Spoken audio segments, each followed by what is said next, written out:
they are very repetitive. And there are certain assumptions behind them. There's an unnecessary branding. I was telling Professor Arun that if you give a message, they will kill the messenger. They're really taking the argument and understanding what's going to happen. Where are you going? They will start putting you in a brand, in a khacha. So that's the metropolis of India at the moment. It's creative, more imitative. So I will divide the discussion in 4 parts. In the first section, I will talk about what is knowledge. And by the way, by English and Hindi are equally poor, so I can switch over to any language you want. I have no issue. So what is politics of knowledge? That is my first part. Second part, what are the responses to the politics of knowledge or to the issue of decolonization? And third, then I will talk about Shruti, scope of creative theory, colloquium. That is something that we have been organizing since the last 12 years. That's in a way our struggle in the academy to think afresh. And deliberately we have kept it outside the university system. It is organized at IAC, no funding, we don't have any account. It's all sponsored by, food is sponsored by somebody, and the space is sponsored by somebody else. That's the only thing we needed. But that's a very vibrant group. And I was so happy to see last year, around 600 people got registered. We got panicked, we started sending messages, don't come. There's no space. Yet around 200, 250 people came, and it was impossible to manage. That was really heartening. It was really, it seems that people are interested in growing and thinking afresh. And I think we are passing through a phase of new enlightenment. By the way, the Sambodhi, I really like the word Sambodhi. It means complete enlightenment, is it? And I think we are struggling for that, and I call it, we are actually struggling for what is called cognitive freedom. Our cognitive freedom is in danger. So I will try to build a theoretical perspective called creative theory perspective on the issue of decolonization. And then I will talk about some examples. How do we decolonize? What should be done? What colonialism has done to our knowledge system? And how do we continue to get out of it? So the first thing first, that is, what is politics of knowledge? I think what has happened during the colonial period has created a distinction between being, thinking, and doing. Somebody asked in the morning why India has not produced great intellectuals in the last 70 years. It has, no doubt. But nobody likes to survive for centuries. I guess. I'm not predicting.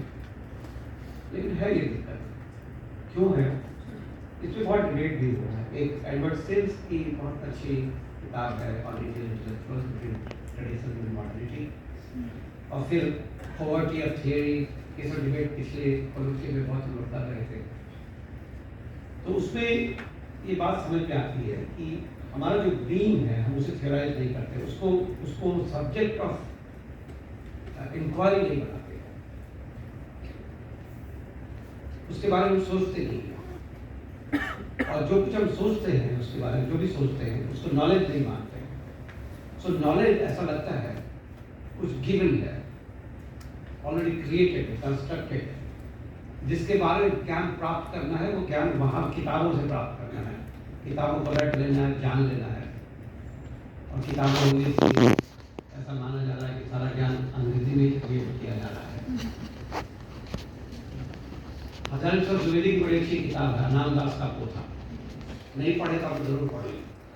उसको देखिए कि एक लड़का आया university से research करने के लिए और उससे फिलोसफी ऑफ लाइफ पे रिसर्च करना था और मुझसे वो क्वेश्चनर निकाला झोले से और सवाल पूछना शुरू किया और हमारे जब अंग्रेजी बोल रहा था इसी तरह से मैंने उसको जवाब दिया और जैसे ही क्वेश्चनर पूरा हुआ उसको समझ में आ गया कि उसको मेरी जिंदगी का फिलोसफी समझ में आ गया। तो ये हमारा सोशल साइंस भी हो गया। तो ये जो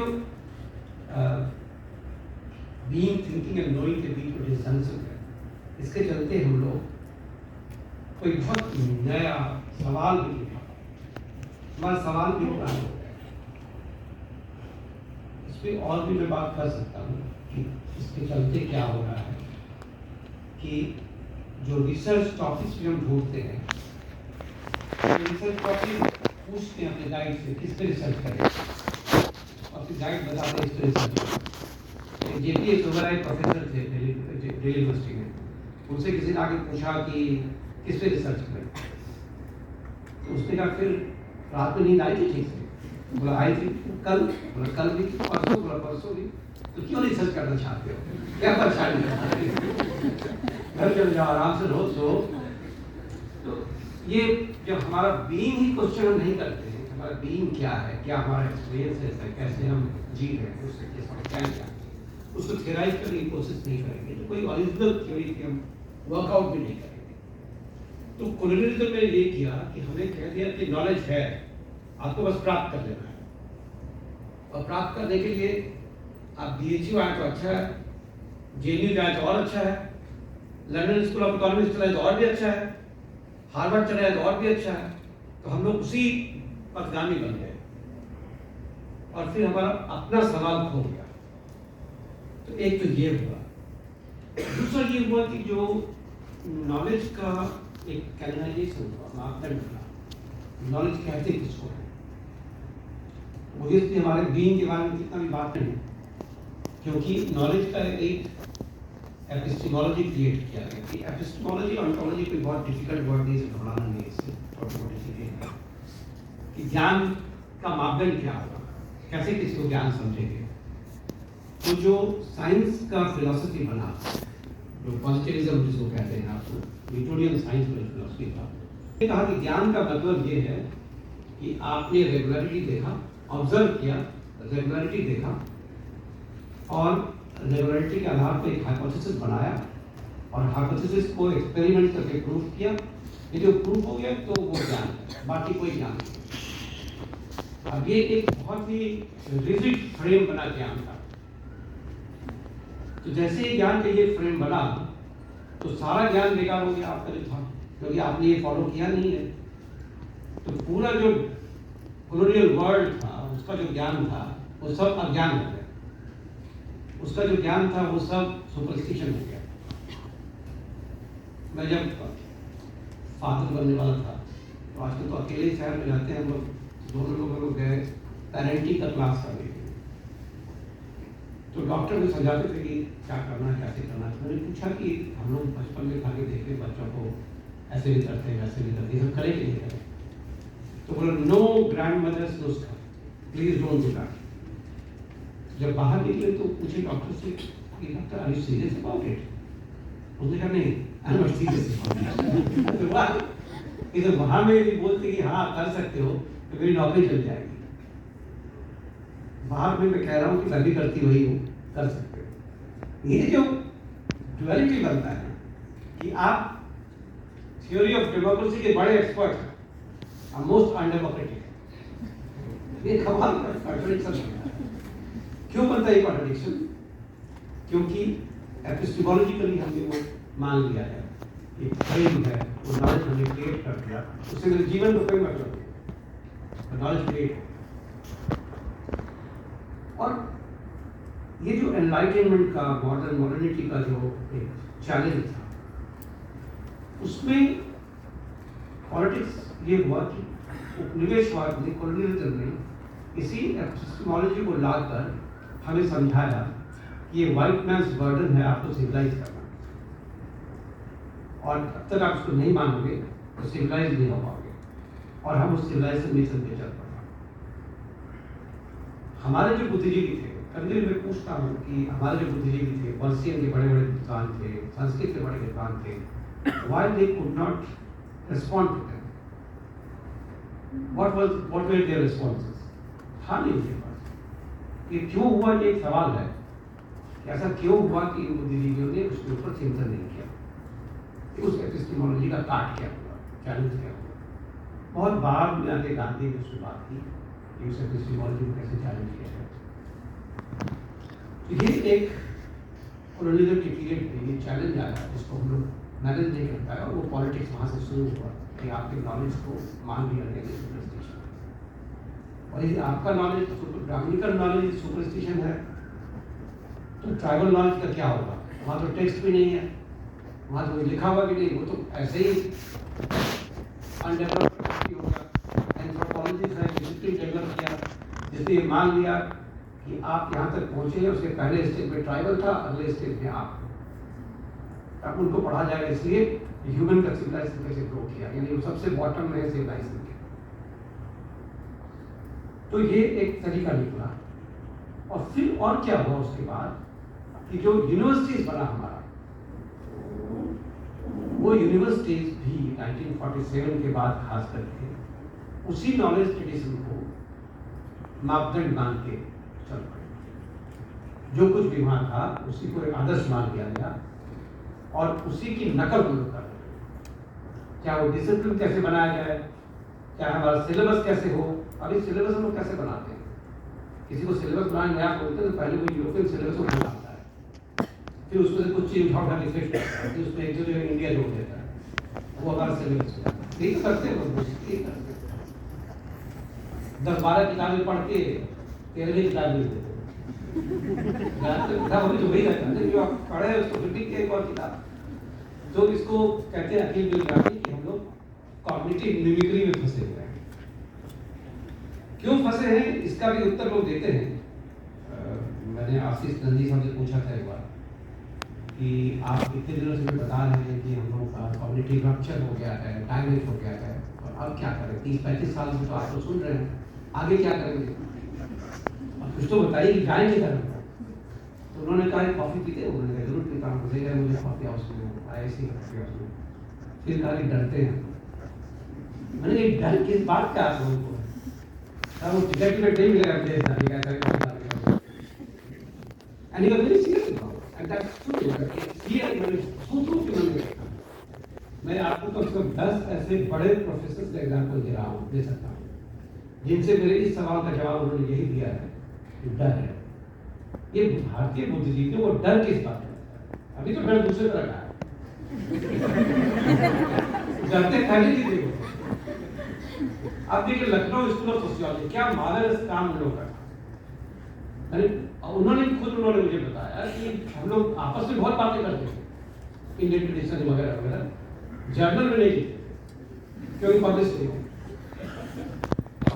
होता, बुद्धिजीवी नहीं है। जब तक आप कोई ब्रिटिश जर्नल में नहीं पब्लिश कर दिया आपने तो आप कुछ है नहीं। तो आजकल तो उसको मापदंड भी कर दिया गया, क्या कहते हैं उसको, इसको ऊपर से पता नहीं है, रिफ्यूज टेक्नोलॉजी।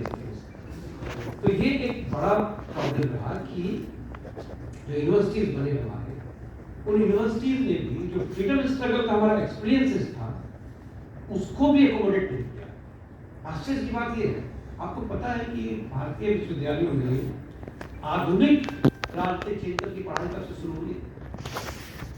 ये भी 80 के दशक में शुरू हुई, बहुत लेट से। और traditional intellectual tradition, Indian classical intellectual tradition, जो अभी भी मैंने एक पेपर इंट्रोड्यूस कर दी, issues in classical political issues in classical intellectual tradition, बहुत मुश्किल हुआ। आधे लोग यही कहते रहे कि संयोग की बात थी, मैं 2010 से इस प्रोसेस को शुरू किया था, 2014 की बात करता तो मैं ब्रांडेड हटा।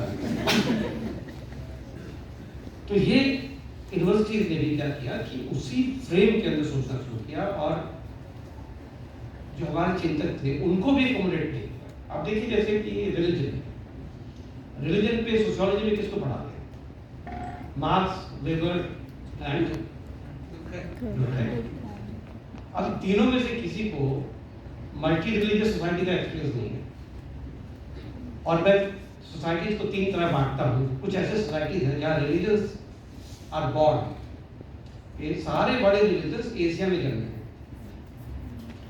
सम सोसाइटीज में रिलीजन्स हैव ट्रांसमाइग्रेटेड, जैसे यूरोपियन सोसाइटी, तो धीरे धीरे यहाँ से गया है वहाँ आहिस्ता आहिस्ता। बहुत युद्ध किया है, 100 years ऑफ रिलीजियस वॉर चला और मारा लोकल जो रिलीजन्स थे उनको मारा, और बड़े रिलीजन्स ने वहाँ के स्टेट का चर्च बनाया। और तीसरा सोसाइटी का रिलीजन्स आर ट्रांसपोर्टेड।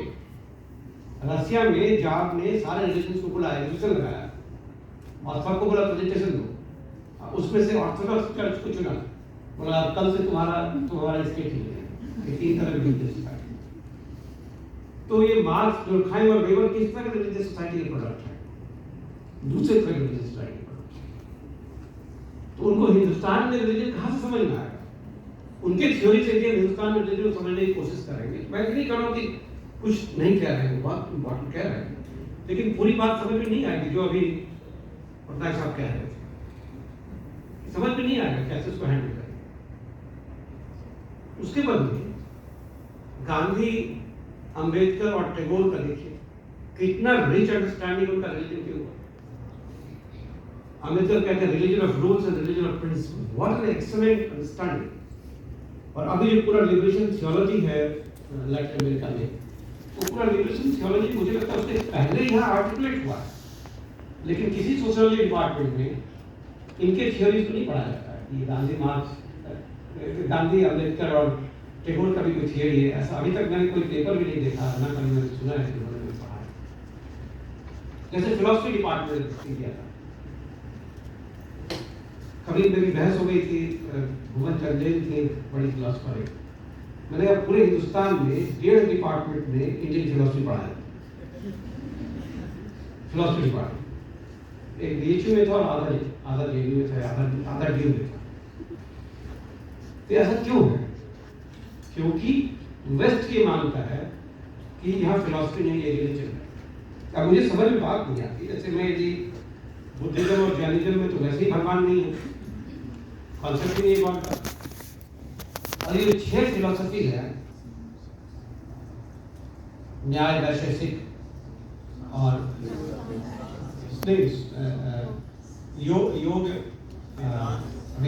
योग, सांख्य एंड वेदांत। इन 6 फिलोसफी को पढ़ें तो उनका सूत्र क्या रहता है? इस फिलोसफी का उद्देश्य, इन पुस्तकों का उद्देश्य क्या है? कि मनुष्य के 3 तरह के तापों को दूर करना, दैहिक, दैविक और भौतिक। ये 3 तापों को दूर करना। और किसी को दूर करने के लिए वो नहीं कहते कि भगवान की पूजा करो तो दूर हो जाएगा। वो पूरा एक आर्गुमेंट देते हैं, तर्क करो, उससे समझ में बात आएगी। योग करो, मेडिटेट करो, कॉन्शियसनेस को समझो, सांख्य कह रहा है, उससे बात समझ में आएगी। जो बातें होंगी उसको इंटरप्रेट करना सीखो, उससे समझ में आएगी बात। तो गॉड तो है नहीं, लेकिन पूरे यूरोप और अमेरिका में इंडियन फिलोसफी को कहाँ पढ़ाया जाता है? डिपार्टमेंट ऑफ रिलीजन्स में। ये बात मुझे आज तक समझ नहीं आई कि डिपार्टमेंट ऑफ रिलीजन में क्यों पढ़ाते हैं इसको।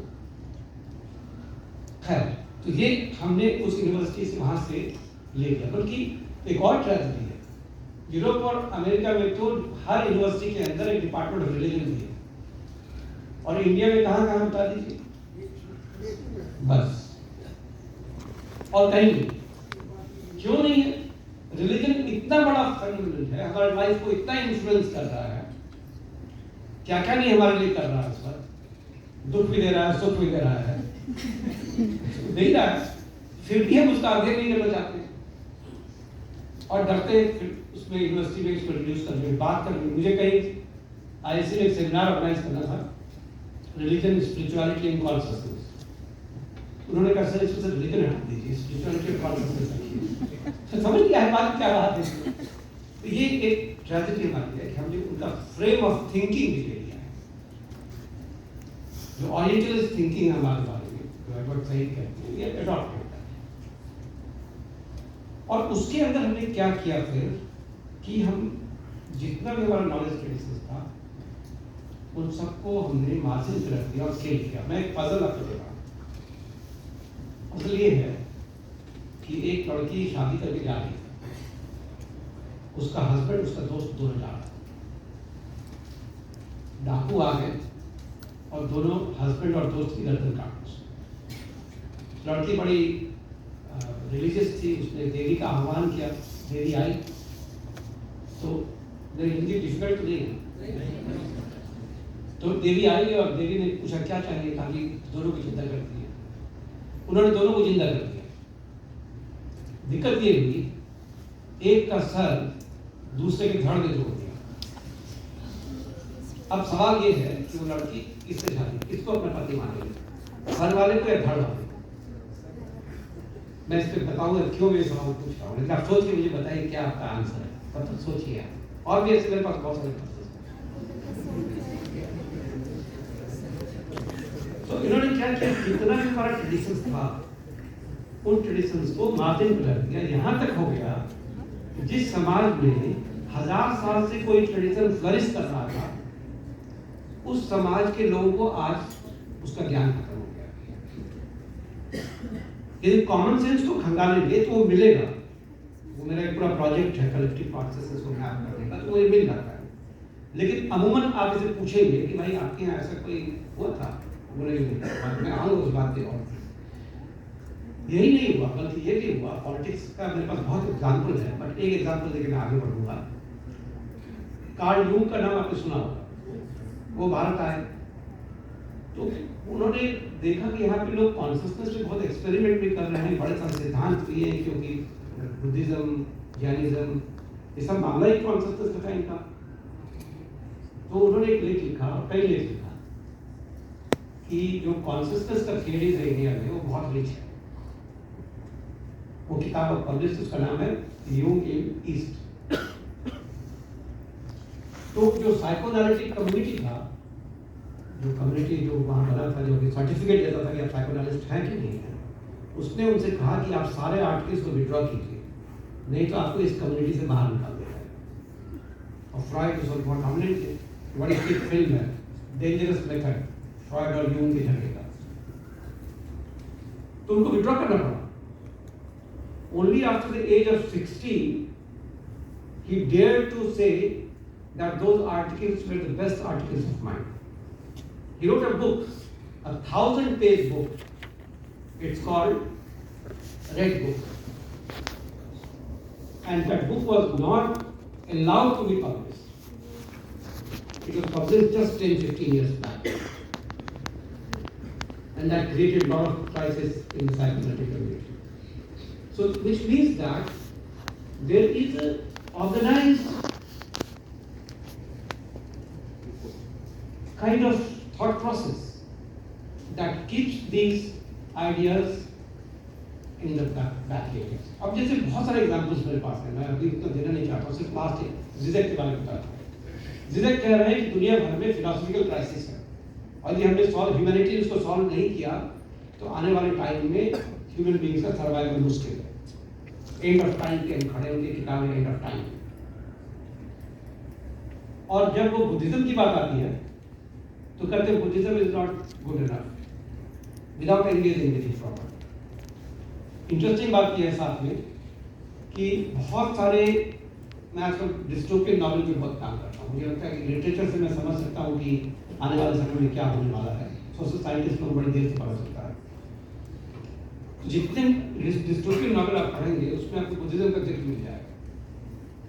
मिचेल वेलबैक एक फ्रेंच राइटर हैं, उनकी किताब है atomised. Everybody should read that small book, atomised. उसका प्रोटैगनिस्ट जीनोम साइंटिस्ट है और वो छोड़ के चला जाता है आखिरी में डिसिल्यूजन होके, और लोग कहते हैं वो जाके तिब्बत में बुद्धिस्ट हो गए। बट जिजेक कहते हैं जितना ही प्रभाव बुद्धिज्म का बढ़ रहा है उतना ही जिजेक कहते हैं दिस इज स्टूपिड फिलॉसफी। ये एक तरह का एरोगेंस है, and I don't want to count on the ideas that have been taken from India and the name of India has been dropped out of that. An number of ideas are there. If questions come I will reply to that. तो ये हुआ है हमारे knowledge tradition के साथ। Politics हुआ है, बहुत ज़बरदस्त पॉलिटिक्स हुआ है। हमें अपने ही नॉलेज ट्रेडिशन से काट दिया गया है और हम जो कुछ करते हैं वो हमारा अपने बारे में चिंतन नहीं है। जैसे कॉलोनियल इकोनॉमी में क्या होता है कि आपकी इकोनॉमी बहुत फ्लरिश कर सकती है लेकिन वो सपोर्ट करती है किसी और इकोनॉमी को, वैसे ही हम लोग एक तरह से इंटेलेक्चुअल कूलीज हो गए हैं जो उनके लिए काम करते हैं। जो हमारे यहाँ से पीएचडी लोग जाते हैं वहाँ पे जरा सर्वे कीजिए कहाँ जाते हैं और क्या करते हैं, आपको बहुत कम लोग मिलेंगे जो फिलोसफी और पॉलिटिकल थियरी के क्षेत्र में जाते हैं। ज़्यादातर कोई एस्टैब्लिश थियरी है जिसका एक एग्जाम्पल इंडिया होगा, उसके लिए आपको एक प्रोजेक्ट थमा दिया जाए। तो ये असिमेट्रिकल एंगेजमेंट हमारा उनके साथ है। दे डोंट टेक अस, जो गोपाल गुरु लिखते हैं, theoretical Brahmans and empirical Shudras, तो इस तरीके का हायरार्की इसमें क्रिएट किया गया। ये पॉलिटिक्स ऑफ नॉलेज है। What are the responses to this? एक रिस्पॉन्स है मीरा नायर का, and some of my Marxist friends are finding that very exciting. वो क्या है, उसको मैं कहता हूँ कंप्लीट रिजेक्शनिस्ट मॉडल। वो कहती है कि जो बात मैं अभी कह रहा था, ये सब बिल्कुल राइट विंग वाली बात है, इसके चलते ही राइट विंग आ गया है। और ये वो सबको एक साथ रखते हैं, आशीष नंदी को भी रखते हैं साथ में, गांधी को भी रखते हैं साथ में, और कहते हैं ये लोग स्ट्रेंज बेड फेलोज हैं। बेड फेलोज का हिंदी ट्रांसलेशन मुझे लगता है कोलोकियल फ्रेज में कहेंगे एक ही थैली के चट्टे बट्टे हैं। दैट्स अ बेटर ट्रांसलेशन, एक थैली के चट्टे बट्टे हैं ये लोग। और ये क्या करते कभी आशीष नंदी के चलते यहाँ पे कम्युनलिज्म आ गया हिंदुस्तान में। गांधी के चलते कभी गांधी के चलते कम्युनिज्म आ गया। बड़ा आश्चर्य की बात है। मैं अभी गांधी की पुस्तक पढ़ा था, मनु गांधी डायरी, मनु गांधी डायरी। नोआखाली में घूम रहे हो अकेले, चप्पल नहीं पहनते कहते मैं महायज्ञ में हूं, और कहते हैं रोज मनु को कहते हैं कि हम लोग किसी भी दिन मारे जा सकते हैं, और कहते हैं कि मेरा पूरा प्रयोग ये है कि क्या इंसान माँ की तरह सोच सकता है? यदि इंसान माँ की तरह सोच सकता है तो ह्यूमैनिटी बच जाएगा। I translate that माँ की तरह सोचने को, politics of unconditional love. So the man who is saying politics of unconditional love, he says he is a strange bedfellow of fascism. तो मुझे लगता है इस तरह के अप्रोच से तो कोई बात नहीं है, समझदारी भी नहीं है, ठीक है। क्योंकि उनका एक और प्रॉब्लम है, वो कहते हैं कि साइंस का मतलब टेक्नोलॉजी है, ये डिस्टिंक्शन वो नहीं करता। उनको लगता है कि सब कुछ जो है मॉडर्निटी ने सब कुछ किया है, साइंस डेवलप किया है और टेक्नोलॉजी डेवलप किया है, therefore that's a superior civilisation, we must follow that. It's like white man's burden to civilize us. That's what he thinks always. So he thinks all this knowledge is useless, but that leads to ultimately fascism. So I don't want to discuss much. I can keep talking about that because I've done a lot of reading of her, been following her. दूसरा है वो है identity assertion perspective, जिसको knowledge से कुछ लेना देना नहीं है। वो सिर्फ कहता है कि मेरे आइडेंटिटी का सवाल है। नॉलेज को आइडेंटिटी से जोड़ना कितनी बड़ी मूर्खता हो सकती है। यदि कोई कहे कि फिजिक्स न्यूटन ने किया था, therefore it is British identity, it's question of British identity. तो आप देखेंगे आजकल ये स्टेट स्पॉन्सर्ड जो इंडियन नॉलेज सिस्टम की किताबें हैं, उसके यदि प्रेफेस को पढ़ेंगे आप, तो अमूमन उसको ये बात बार बार आपको मिलेगा कि ये आइडेंटिटी का सवाल है, ये भारत की अस्मिता का सवाल है। कोई ज्ञान किसी की अस्मिता का सवाल नहीं हो सकता, ज्ञान ह्यूमन बीइंग का सवाल है। ज्ञान को वैलिड करने की जरूरत है, ज्ञान है भी कि नहीं। ऐसा नहीं कि हर कुछ जो भारतीय संस्कृति में पाया गया सब ज्ञान ही है। ये बहुत अनइक्वल सोसाइटी रहा है, बहुत एक्सप्लॉइटेटिव सोसाइटी रहा है। उसी ज्ञान को एक्सप्लॉइटेशन के लिए यूज भी किया गया, जैसे कि न्यूटोनियन साइंस को ही कॉलोनियलिज्म ने एक्सप्लॉइटेशन के लिए यूज भी किया है। तो कोई भी ज्ञान मेरे ख्याल से आइडेंटिटी से जोड़ना उचित नहीं। तीसरा है जो नंदी वगैरह का है, इंडिजिनस नॉलेज। ये इंडिजिनस नॉलेज है और Therefore it is very important. एक अलग बात सही है जो मैं भी कह रहा हूँ, लेकिन हर इंडिजिनस नॉलेज सही हो कोई जरूरी नहीं है. And there are so many contradictions within that. Therefore, there is a need to examine that. And out of these three, or maybe after critiquing these three, I want to argue that there could be another perspective on Indian knowledge base, or Indian knowledge system. And that I call critic theory perspective on knowledge system. What is that? The first thing, let me first argue, why do we need to engage with it? And that's my argument against Veerapananda or all of those comrades, friends who think that talking about Indian knowledge system means you are a right-wing person. And let me say this publicly, and I don't fear saying this, that I'm approaching the whole thing from a Marxist perspective. And I entirely agree with the idea of common sense. And I can support this argument more with what is called the idea of interpolation in Althusser and subjugation and subjection qualification. How every common sense has two possibilities. But I will not go into that. What I'm suggesting is that we need to engage with this idea, this Indian knowledge tradition, क्योंकि ये हमारे common sense को constitute करता है. लोग उसके साथ सोचते हैं, यूनिवर्सिटी नहीं सोचती उसके साथ. इसलिए यूनिवर्सिटी और लोगों के बीच में कम्युनिकेशन खत्म हो गया. इसलिए हम सोचने वाले लोग मूर्ख हैं जो उसके साथ सोचते हैं. जैसे मार्क्सिस्ट दोस्तों के साथ प्रॉब्लम होता है. मैं उनके घर जाता हूँ, वो पूजा में बैठे होते हैं कई बार, तो कहते नॉट मी माई वाइफ. क्या प्रॉब्लम है? जब मेरी मार्क्सिस्ट दोस्त थे, उनको एस्थमा था. वो गए किसी योग से शिविर में, इमाम से कहा कि आप ओम ओम कहिएगा तो कोई ग्लैंड वाइब्रेट करता है, उससे आपका एस्थमा का ठीक होगा. और बड़ा संकट में पड़ गए दोस्त. अपने दोस्तों को बोला यार ये तो बड़ा प्रॉब्लम है कि एस्थमा का चक्कर है, ठीक तो हो रहा है. और माओ माओ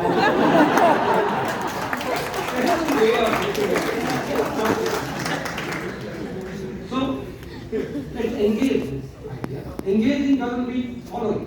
Engaging is examining, and ruthless examination of any idea, every idea, and see if that works or if that does not work. If it works, fine. Second thing is that why are we engaging with this?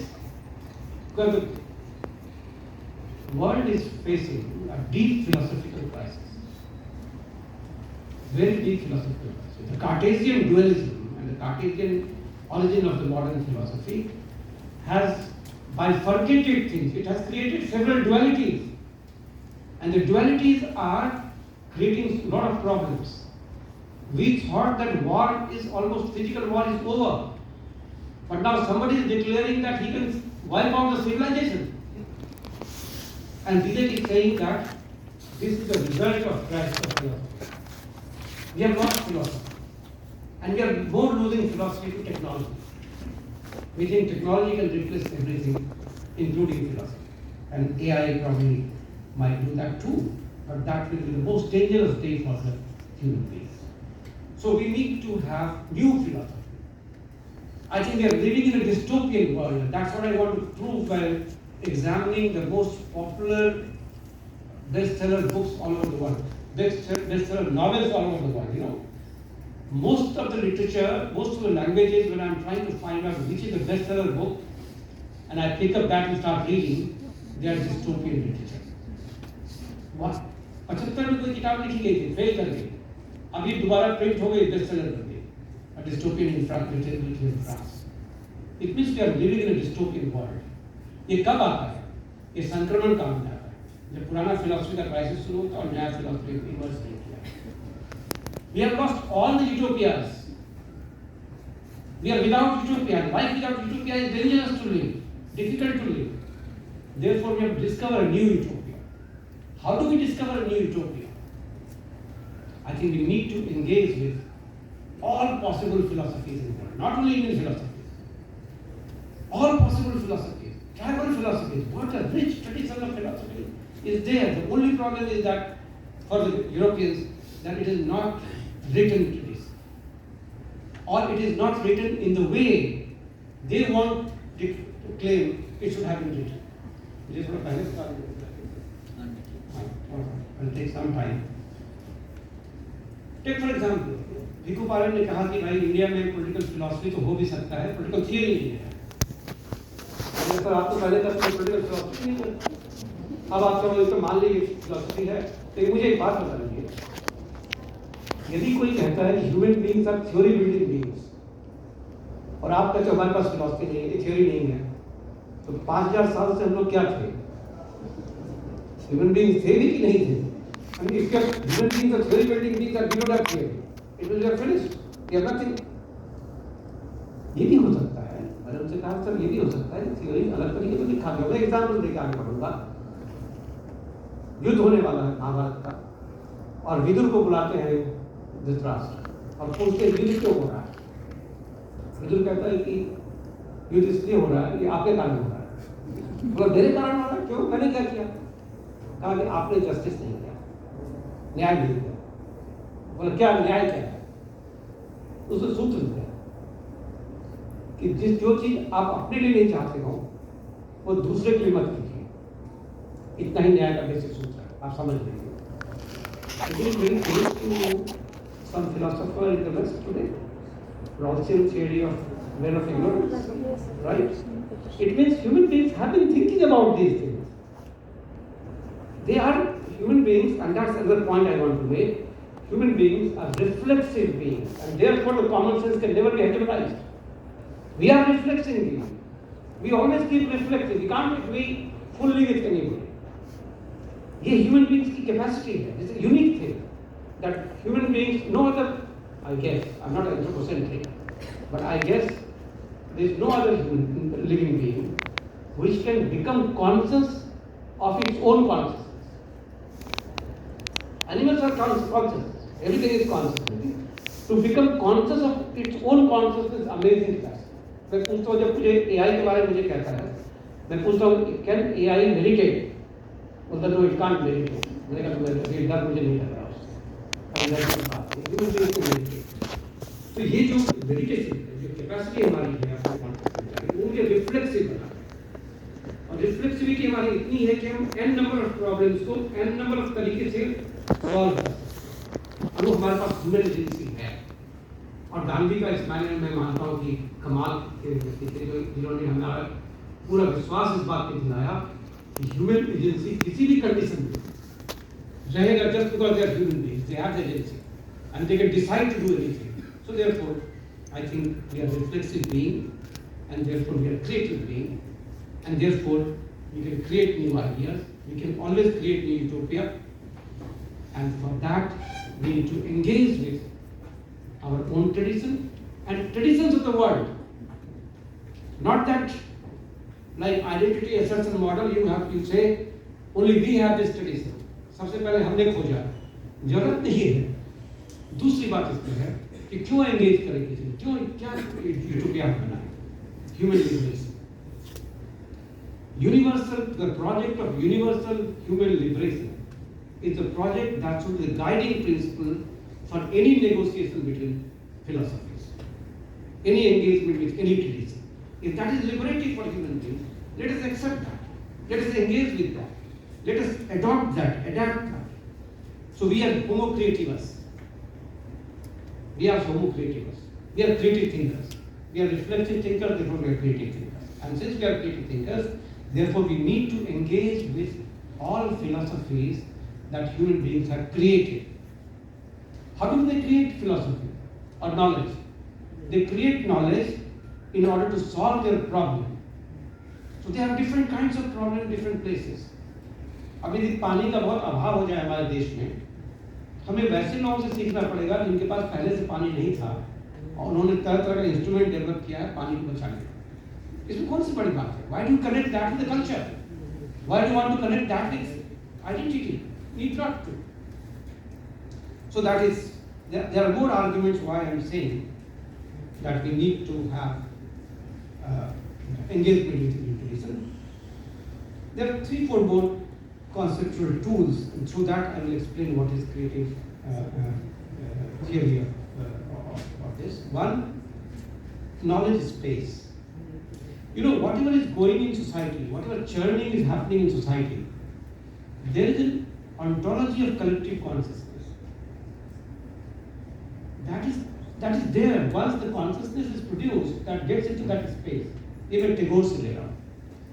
Tagore Rammohan Roy के लिखते हैं, कहते हैं कि नदी की तरह है ज्ञान जो बहती रहती है, कभी कभी रुक जाती है, तो कोई आता है फिर उसे खोल देता है, फिर नदी बहने लगती है, तो जिसने खोला उस नदी को, उसका ज्ञान फिर तो समा जाता है. तो एक स्पेस है जो हमारे बियॉन्ड चलता है. जो कुछ भी फ्रीडम स्ट्रगल में ज्ञान बना, वो ज्ञान उस स्पेस में है. हम कभी इसको इन्वोक कर सकते हैं. वो कलेक्टिव रिसोर्स है ह्यूमैनिटी का. ह्यूमैनिटी एज अ होल का कलेक्टिव रिसोर्स है वो. दूसरी बात कहना चाहता हूँ कि एक है नॉलेज स्पेस और दूसरा है मेडिटेटिव फ्लो. ये जो रिवर खोलने की बात है, उसे मैं कहता हूँ ये मेडिटेटिव फ्लो है. हर एक टाइम में जब वो रुक जाता है तो जो सोसाइटी है वो डिबेट करता है, एंगेज करता है. और इसका पूरा एग्जाम्पल मैं आपको दे सकता हूँ 6th सेंचुरी BC से अभी तक का. मैं ज़्यादा उसको नहीं जाना चाहता हूँ, लेकिन आप इमेजिन कीजिए वैशाली 10 किलोमीटर रेडियस में गौतम बुद्ध भी रह रहे थे, महावीर जैन भी रह रहे थे, अजीत के कंबल मेटेरियलिस्ट भी रह रहे थे, और पूरा डिबेट चल रहा है. और कई फिलोसफी में डिबेट हुआ जो इसके हमारे फ्रेम में भी आ रहा. अभी आके गांधी ने कहा कि आई एम आनिकालवादी. 6th सेंचुरी BC में पैदा हुआ था फिलोसफी. अभी कह रहे हैं कि आनिकालवादी है. महालनोबिस ने पहले स्टैटिस्टिक्स के ग्लोबल कॉन्फ्रेंस में, वर्ल्ड कॉन्फ्रेंस में कहा, लोग कह रहे थे कौन सा फिलोसफी होगा जो स्टैटिस्टिक्स को सपोर्ट करेगा. उनका एक बड़ा अच्छा लेक्चर है, अभी सुन सकते हैं, और अनेकांतवाद एंड स्टैटिस्टिक्स में, प्रोबेबिलिटी थ्योरी. तो ये सर्वाइव करते हैं. और हम मेडिटेटिव फ्लो करते हैं जब भी क्राइसिस में जाते हैं. We go back to it, engage with it, create new ideas, not copy, not connecting the identity, but we create new ideas. This meditative flow happened during the freedom struggle. Look at the people 1835 to 1885. There was hardly a political leader who was not speaking on Gita. Why? They engaged with so many traditional ideas, but rebuilt that idea, reconstructed those ideas, reconstituted those ideas. So engaging with intellectual tradition does not mean that we have to copy that. We have to assert our identity. We have to reconstitute ourselves. How do we reconstitute ourselves? Term I want to use is democratic negotiation. Negotiation is the key, and it has to be democratic. One can call it radical democratic negotiation, in which you don't treat the other as inferior. All knowledge traditions should be treated equally. Colonialism ने क्या किया? उसने कहा तुम inferior हो, कमजोर हो, और एक hierarchy बना दिया. और हमने tribals को कहा तुम inferior हो. Instead of that, let us examine them, not because that is a powerful society or weak society, but let us examine them as from the perspective of knowledge. How much liberating it is. Is it liberating or not? If it is not liberating, abandon that. But if it is liberating, given by anybody in the world, we must make that part of our larger utopian thinking. And the last point in this series is we have to rethink. You know, the social science that we are doing, sorry to say this, but I am quite convinced about it. We are doing administrative social science. This social science was designed by the state to make state policies. We have to reimagine social science as transformative social science. जो common लोगों से बात करें, उनका problem क्या है, solve हम कैसे करें. We are not solving their problem. We are solving our problem that we will get a job or not. That's what we are doing. Look at the people in freedom struggle. They left their jobs and they started doing theory. We left the theory struggle, get into a job and doing theory. There's a fundamental difference between the two. I think that difference, how to mitigate, is a very important part. Then only we can produce somebody of great importance today or tomorrow. That is something that transformative social science is the key word. I think we have to rethink social sciences. I know it's very difficult, but maybe outside the purview of the university. I'll take another 5-7 minutes. Okay. Let me give you examples of some of the projects that we have been doing. One first question, this question always came to my mind. And I wrote an article critiquing Professor Mahajan. Professor Mahajan was delivering a lecture on political theory, which he started with Plato. And that stuck to my mind that in a society which is 5,000 years old, why should we start from Plato? We never had any philosophy. ये क्या हो गया हम लोगों को? तो मुझे लगता है कि हमारे पास है theories होने चाहिए. For instance, I will ask a question: can there be a strong state without a theory of state?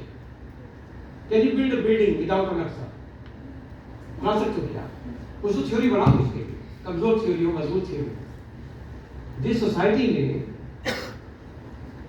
325 BC में बहुत स्ट्रॉन्ग स्टेट इमर्ज किया,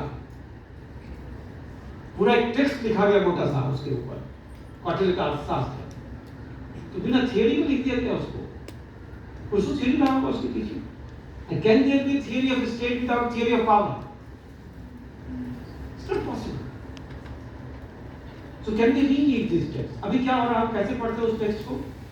Within the Western framework हम उसे पढ़ते हैं a text in public administration, state class public, or at best theory of internationalism, Mandel theory बहुत किताब है.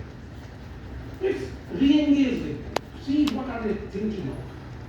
एक आदमी कह रहा है कि राजा को पहले हम पढ़ाएंगे लॉजिक, पढ़ाएंगे सांख्य, उसको पढ़ाएंगे पूरा जो प्रोडक्शन प्रोसेस है वो, उसके बाद उसको राज करने के नाश्ते.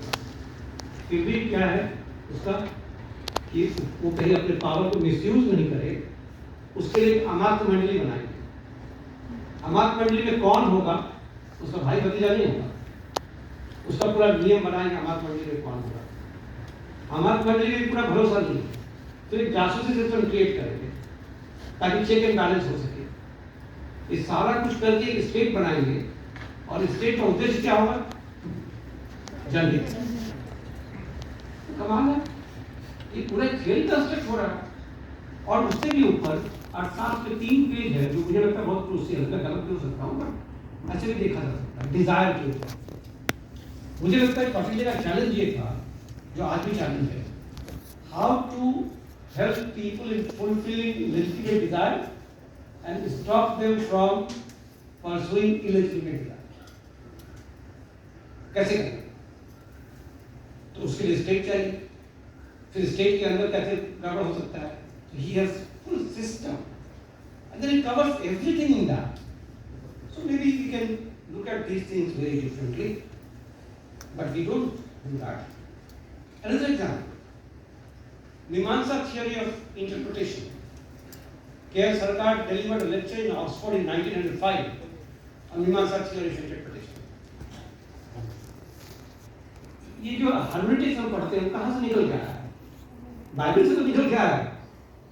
तो हमारे यहाँ मीमांसा में एक जबरदस्त थ्योरी ऑफ इंटरप्रिटेशन है.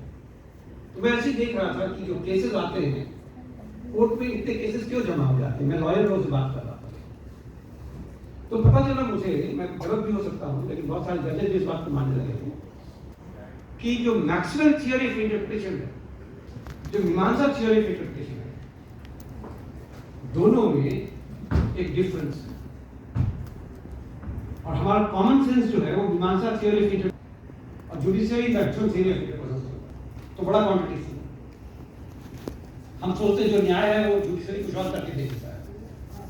कैन वी रिजॉल्व दैट और not? Lot of judges have used now Mimamsa theory of interpretation. Can we use that for reading the text also? These are challenges that we have. I don't have time to go in detail in this, but we can talk about it. इसी तरीके से मयांग एक जगह है, मैं वहाँ गाँव में छोटा था, असम में. उसकी पूरी कहानी में वहाँ पहुँचा कैसे, उसे जादू नगरी कहा जाता है. अभी उसमें 3-4 PhD हो चुका है. इंडिया में नहीं हुआ है, बाहर हुआ है, शिकागो में, मिशिगन में, इस जगह पे. मेरी स्टूडेंट है, उसने भी PhD किया बाहर जाके. यहाँ मुश्किल था उसका पीएचडी करना। मैं जब गया वहाँ पे तो पता चला कि पूरे इंटरनेट पे आप देखेंगे तो उसको कहा जाता है विलेज ऑफ ब्लैक मैजिक। आप यूट्यूब पे देखेंगे तो बहुत कुछ मिलेगा उसमें। जब मैं वहाँ लोगों से बात करने लगा तो उन्होंने कहा कि सर हम लोग को तो बहुत डिह्यूमनाइज किया गया। मेरा दोस्त पुलिस ऑफिसर था, उसके साथ अकेले नहीं जाने देते, उसने बताया सारा टेस्ट तक जलाया गया, वो पीटा गया ये ब्लैक मैजिक करके। And they told me that hours is white magic. I said what is white magic?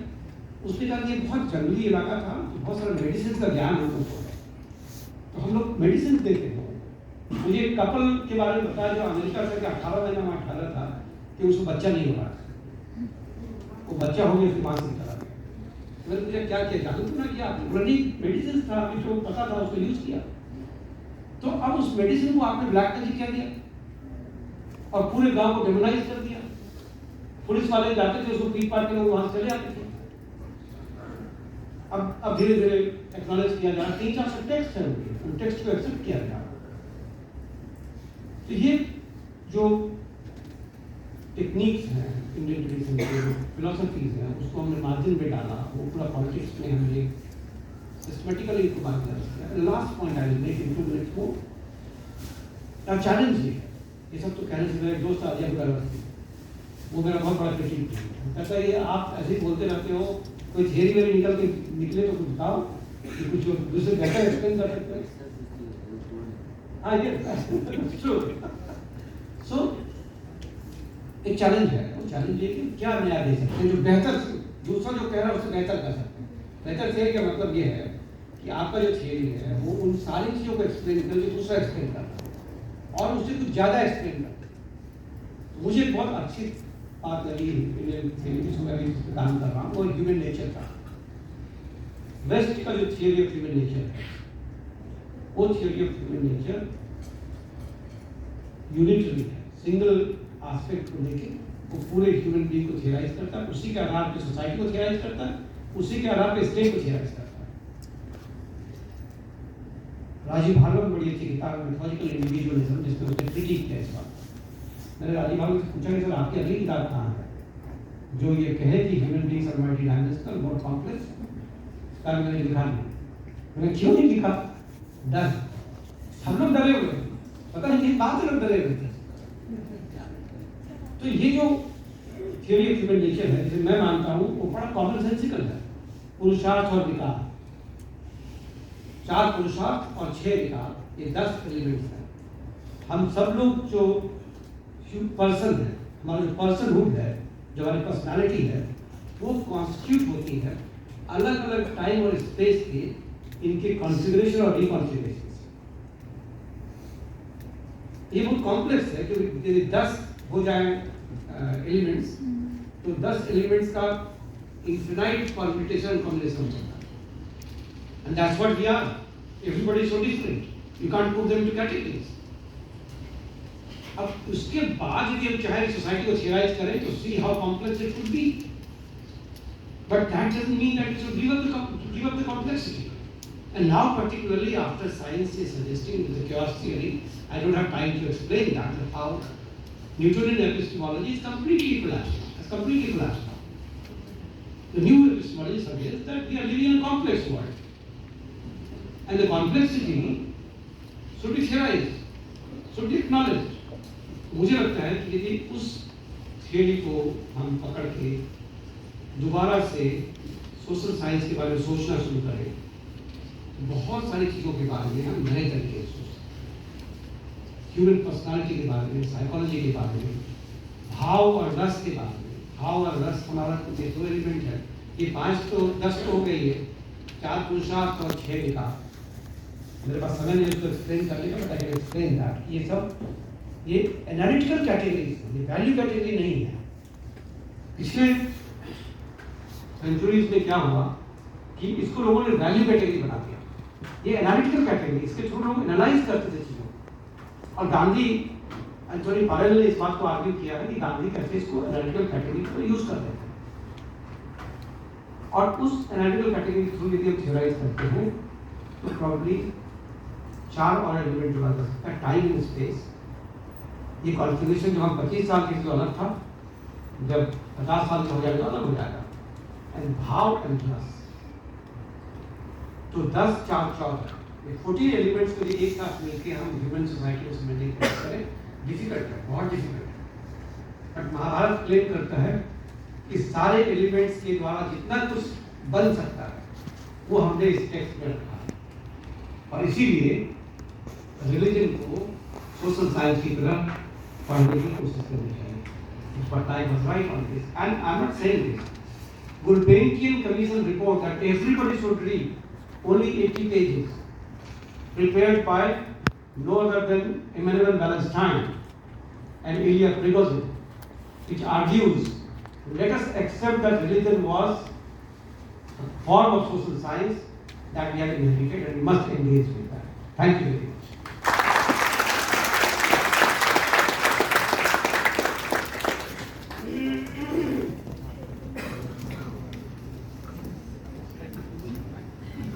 Thank you sir.